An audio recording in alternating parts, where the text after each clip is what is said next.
Hello and welcome back to my YouTube channel Nalanda academy. आज के इस वीडियो में हम class 12 economics new syllabus Maharashtra board subject economics का chapter number 9 money market and capital market in India study करेंगे। आज के इस वीडियो में हम role of money market in India study करने वाले हैं। जिसने भी हमें फॉलो नहीं किया इंस्टाग्राम पर प्लीज़ फॉलो कर लेना, लिंक नीचे डिस्क्रिप्शन में है। और previous video part 1 video sequence wise ये जो चैप्टर नंबर 9 है सब लोग इसकी वीडियो सीक्वेंस में देखेंगे, पार्ट 1 पार्ट 2 पार्ट 3, ठीक है। तब ये चैप्टर समझ में आ जाएगा। बिल्कुल भी चैप्टर अगर बीच में से स्टार्ट करोगे तो डिफ़िकल्ट बहुत ज़्यादा लगने वाला है, इसलिए स्टार्टिंग से देखना, ठीक है। स्टार्टिंग से वीडियोस देखना, पूरा चैप्टर कंप्लीट हो जाएगा अच्छे से, कोई दिक्कत नहीं आएगी। और अगर कोई डाउट और डिफ़िकल्टी आती है तो मुझे इंस्टाग्राम पर आपको मैसेज करना है और अपने डाउट एंड डिफ़िकल्टी क्लियर करनी है, ठीक है। और हम लाइव सेशन में भी क्लियर करते हैं। आप प्लीज़ चैनल को सब्सक्राइब कर लीजिए ताकि फ्यूचर में जब भी मैं लाइव आती हूँ, टेस्ट लेती हूँ, तो आप अपने लाइव टेस्ट में पार्टिसिपेट कर सकते हैं और जो भी आपकी डाउट डिफ़िकल्टी है वो मुझे लाइव में पूछ सकते हैं, ठीक है। फर्स्ट पॉइंट है, देखिए role of money market India का, short term requirement of borrowers. अब यहाँ पे जो भी रोल है हमें वो देखना है, ठीक है। मनी मार्केट का, मनी मार्केट मैंने आपको पहले भी बताया था, मनी मार्केट के अंदर financial instrument, money market instrument जो होते हैं वो यूज़ होते हैं। यहाँ पे लेंडिंग बोरोविंग कैश से नहीं होती है, यहाँ पर सिर्फ और सिर्फ फाइनेंशियल इंस्ट्रूमेंट्स के through he lending and borrowing होती है। तो शॉर्ट टर्म रिक्वायरमेंट यहाँ पर कंप्लीट होती है, पूरी हो जाती है बोरोवर की, ठीक है। मनी मार्केट प्रोवाइड करता है reasonable access for meeting the short term financial need of the borrower at a realistic price. Realistic price को आपको अंडरलाइन करना है। जो भी देखिए एक फॉर्म है, एक बोरोवर है, कोई भी एक पर्सन है, बोरोवर है, ठीक है। यहाँ पर आपको बोरोवर समझना है, कोई भी एक फॉर्म है, उसकी शॉर्ट टर्म फाइनेंशियल नीड है, उसको कुछ फाइनेंस की ज़रूरत है, ठीक है। तो यहाँ पर जो है मनी मार्केट उसको क्या प्रोवाइड करता है, यहाँ पे वो उसको जो फाइनेंशियल नीड है उसको तो पूरा करता ही है, but at a realistic price. Realistic price is very very important, इसलिए बोला है कि ये अंडरलाइन करना है। रियलिस्टिक प्राइसेस पे उसकी जो शॉर्ट टर्म फाइनेंशियल नीड थी वो यहाँ पर कंप्लीट हो जाएगी। इसलिए यहाँ पर बताया है आपको कि मनी मार्केट क्या है, मनी मार्केट का रोल क्या है कि वो प्रोवाइड करता है short term requirement of borrower. जो शॉर्ट टर्म रिक्वायरमेंट थी बोरोवर की वो कहाँ पर कंप्लीट हो जाएगी, मनी मार्केट में। और रियलिस्टिक प्राइसेस पे शॉर्ट टर्म रिक्वायरमेंट जैसे 15 डेज, 1 डे, 1 वीक, फिर और 1 मंथ, 6 मंथ, ये शॉर्ट टर्म फाइनेंशियल नीड थी।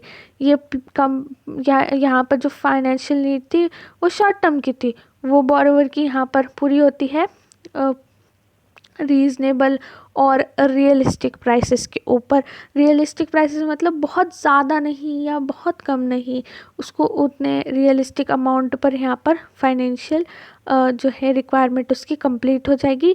जो भी उसे ज़रूरत थी फाइनेंस की वो यहाँ पर कंप्लीट होगी। उससे ज़्यादा मतलब फॉर एग्ज़ाम्पल अगर उसने कुछ बोरो किया है मनी तो वो रियलिस्टिक प्राइसेस में मिलेगा। ऐसा नहीं है कि उसको बहुत ज़्यादा हाई इंटरेस्ट पे करना पड़ेगा, ऐसा कुछ भी नहीं है, ठीक है। रियलिस्टिक प्राइसेस पे मिलेगा उसको। नेक्स्ट पॉइंट देखते हैं। नेक्स्ट पॉइंट है liquidity management. Money market is a dynamic market. Dynamic means ever changing और मूवेबल और डायनामिक मार्केट, ठीक है। डायनामिक मार्केट है। It facilitate better management of liquidity and money in the economy by the monetary authorities, thus in turn leads to economic stability and development of the country. अब यहाँ पर क्या होता है कि ये फैसिलिटेट करता है बेटर मैनेजमेंट को। मैनेजमेंट बहुत ज़्यादा अच्छा होना चाहिए लिक्विडिटी का, और जो मनी है मार्केट में इकोनॉमी के अंदर वो रेगुलेट कौन करता है, मॉनेटरी अथॉरिटी। मॉनेटरी अथॉरिटी ये सारा कुछ रेगुलेट करती है। मॉनेटरी अथॉरिटी मैंने आपको बताया था central bank of India, RBI, reserve bank of India, ठीक है। हमारी जो सेंट्रल बैंक है उसका नाम क्या है, रिजर्व बैंक ऑफ इंडिया।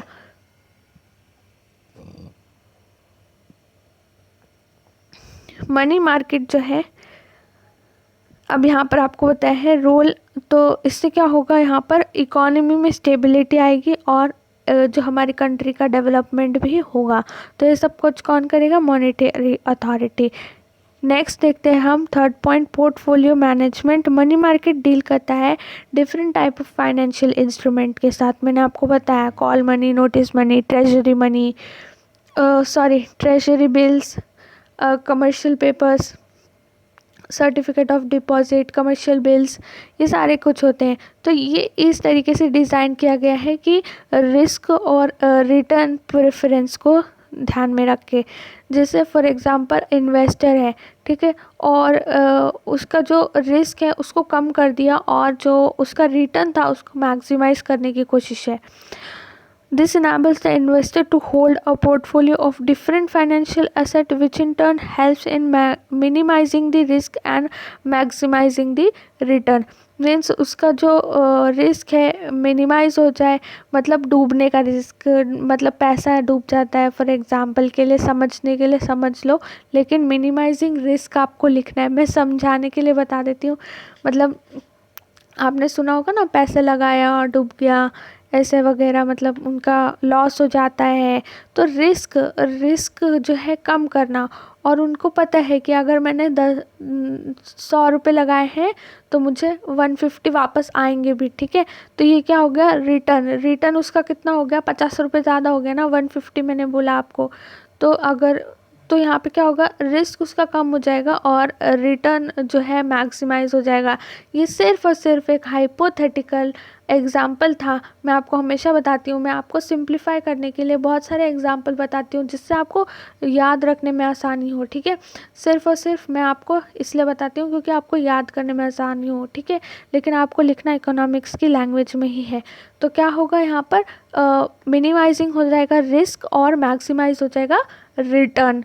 मतलब रिस्क कम है तो यहाँ पे जब पैसा लगाएंगे तो वापस रिटर्न भी अच्छा ही आएगा, ठीक है। मैक्सिमाइज रिटर्न हो जाएगा, minimising risk and maximising return. अब यहाँ पर फाइनेंशियल इंस्ट्रूमेंट की बात सुनेंगे सब लोग। एक इम्पॉर्टेंट बात है कि जो कमर्शियल पेपर होते हैं और सर्टिफिकेट एंड डिपॉजिट और बहुत सारे ऐसे फाइनेंशियल इंस्ट्रूमेंट है, राइट, मैंने आपको बताया। तो जो कमर्शियल पेपर्स होते हैं और कमर्शियल बिल्स होते हैं, तो कमर्शियल पेपर्स जो होते हैं, ठीक है, याद रखो, कमर्शियल पेपर्स जो है वो सिक्योर्ड नहीं होते हैं। इसमें जो है बहुत ज़्यादा रिस्क होता है। लेकिन अगर एक रेप्यूटेड कंपनी है और उसके कमर्शियल पेपर हैं तो वो इतने ज़्यादा रिस्की नहीं होते हैं। लेकिन कमर्शियल पेपर्स नॉट सिक्योर्ड होते हैं, वो सिक्योर्ड नहीं होते कमर्शियल पेपर्स, ठीक है, ये याद रखेंगे। पेपर्स जो होते हैं कमर्शियल पेपर्स वो थोड़े से सिक्योर्ड नहीं होते, मतलब वो सिक्योर्ड नहीं होते हैं। लेकिन एक अगर रेप्यूटेड कंपनी की बात आती है तो वो बात अलग है, ठीक है, वो एक्सेप्शन में चली जाती है। नेक्स्ट पॉइंट है equilibrating mechanisms. Through rational allocation of resources and mobilization of saving into investment channels, money market helps to establish equilibrium between the demand for and supply of short-term funds. यहाँ पे allocation of resources बहुत ज़्यादा rationally होगा और mobilise means collection, ठीक है, collection हो रहा है सेविंग इनटू इन्वेस्टमेंट चैनल्स, जो हम इन्वेस्ट कर रहे हैं, इन्वेस्टमेंट चैनल्स।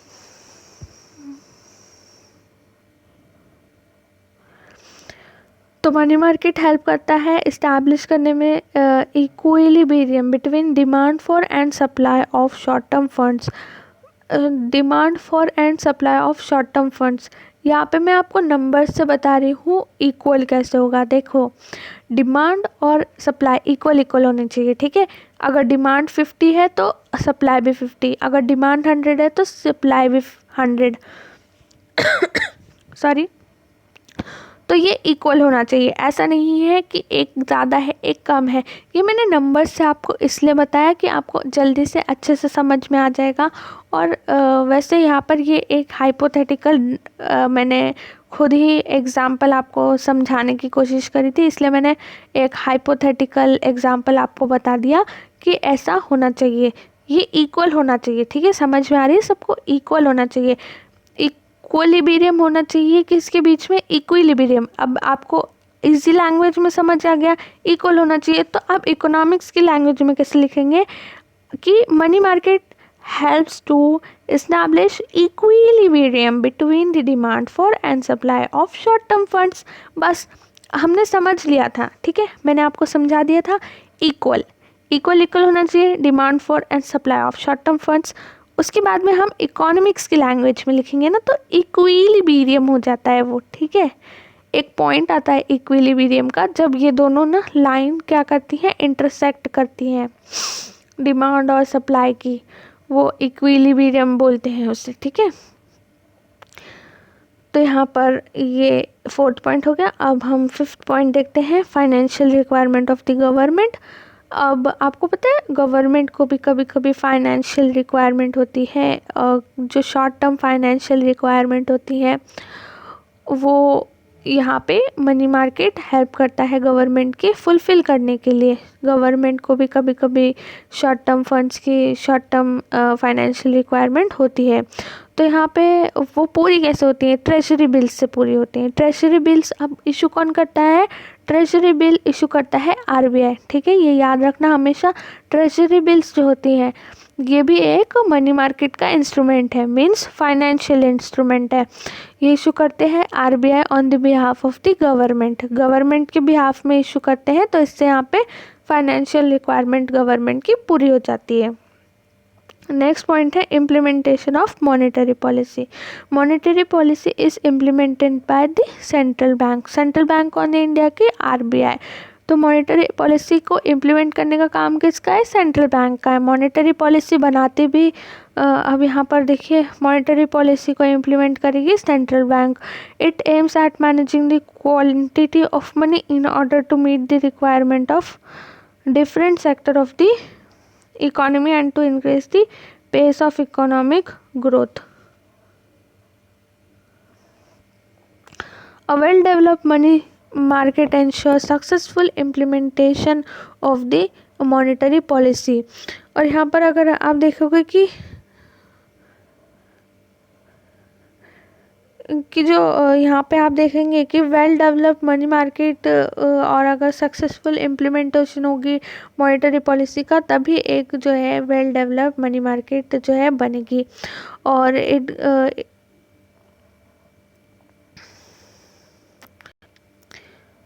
यहाँ पे पूरा क्या होगा, मैनेजमेंट होगा क्वांटिटी ऑफ मनी का, कि किसकी कितनी रिक्वायरमेंट है, ठीक है। और डिफरेंट सेक्टर, अलग अलग सेक्टर होते हैं, उनकी कितनी कितनी रिक्वायरमेंट है। और यहाँ पर अलग अलग डिफरेंट सेक्टर्स होते हैं इकोनॉमी के अंदर, उनकी कितनी रिक्वायरमेंट है, और यहाँ पर हेल्प होता है, इंक्रीज होता है, इकोनॉमी ग्रोथ होती है, ठीक है, इकोनॉमी की ग्रोथ होती है। तो यही है point number 6, implementation of monetary policy. Monetary policy implement कौन करेगा, ये याद रखना है, सेंट्रल बैंक ही जो है इसको इम्प्लीमेंट करती है। नेक्स्ट पॉइंट है economise the use of cash.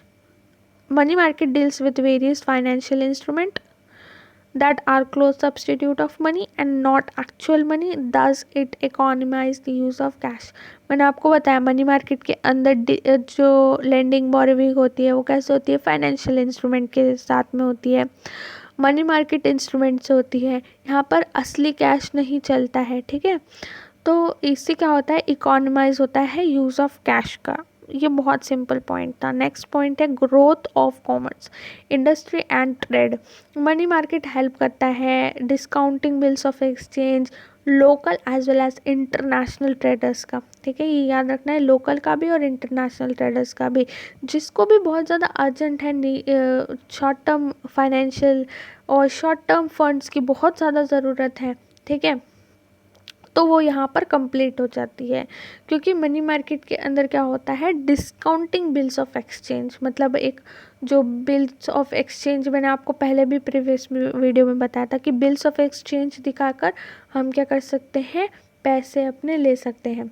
For example, एक पर्सन है, उसने किसी पर्सन को बेचा है कुछ सामान और उसने बोला है कि मैं अभी आपको पैसे नहीं दूंगा, ये पेपर रखो, ये जो पेपर है, ठीक है, ये पेपर पे बिल बना कर दे दिया, और ये जो बिल बना कर दे दिया ना वो पेपर क्या करेगा, आप जब दूसरी जगह पर दिखाओगे, ठीक है, बैंक में दिखाओगे या फिर आप उनको दोगे, तो वो क्या हो जाते हैं, डिस्काउंट हो जाते हैं बिल्स ऑफ एक्सचेंज।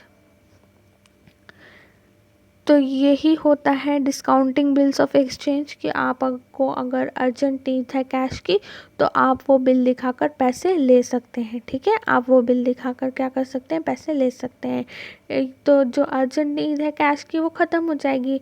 तो यही था कि इससे ही क्या होता है, commerce, industry, trade, money market, यहाँ पे जो है ग्रोथ होती है कॉमर्स, इंडस्ट्री और ट्रेड की।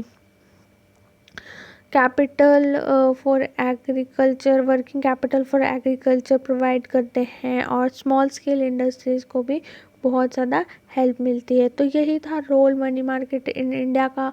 हमने 8 पॉइंट कवर किए हैं। नेक्स्ट वीडियो में हम मिलते हैं और डिस्कस करेंगे हम